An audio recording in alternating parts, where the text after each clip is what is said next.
The Hobbit by J.R.R. Tolkien is the prequel to the Lord of the Rings trilogy. Tolkien uses this novel to set the stage for the rest of the series by explaining how exactly the hobbits came into possession of the notorious ring. Due to Gandalf's fabrications, a party of dwarves becomes convinced that Bilbo Baggins is the key to reclaiming their lost ancestral treasure. Gandalf convinces Bilbo to accompany them on their journey, and the adventure commences. Along the way, they encounter trolls, giant spiders, and a dragon.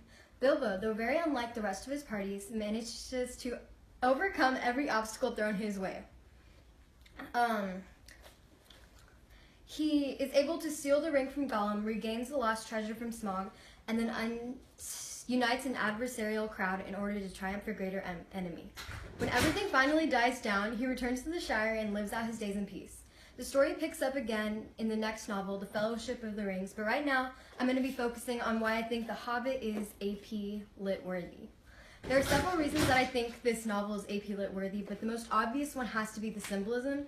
Most AP Lit novels contain some form of advanced symbolism that adds to the work's overall superiority, and The Hobbit also exemplifies this. After killing the giant spider, Bilbo named his sword Sting. He undergoes many changes before emerging as a true hero and conquering the spider was the first real step in this transition. Naming the sword Sting commemorates his victory and shows the sword to be a true representation of Bilbo's courage and budding heroism. Another prominent symbol is the ring. However, the ring is unique because it can symbolize many things for several different characters.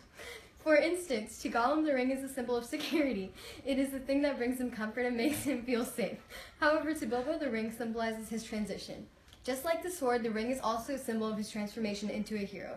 The symbolism in The Hobbit adds to the plot and furthers the novel overall. Another common trait among AP Lit novels is that they all explore several different themes. The Hobbit is no exception. The central theme of the story is Bilbo's heroism. The entire novel is focused on how the journey affected and changed him by forcing him to encompass his full potential. He grew from a weak, static character to an enigmatic, dynamic one. Another theme is the one of good versus evil. This one is fairly common in many AP books, and Tolkien makes sure to differentiate between those who are good and those who are bad. Bilbo, Gandalf, and the dwarves are designated as good, while Smaug and the wargs are evil. Another central theme is quick wit versus brute force. Bilbo makes use of his quick wit several times in order to get out of troublesome situations. He tricks Gollum into letting him escape and Smaug into revealing his weakness.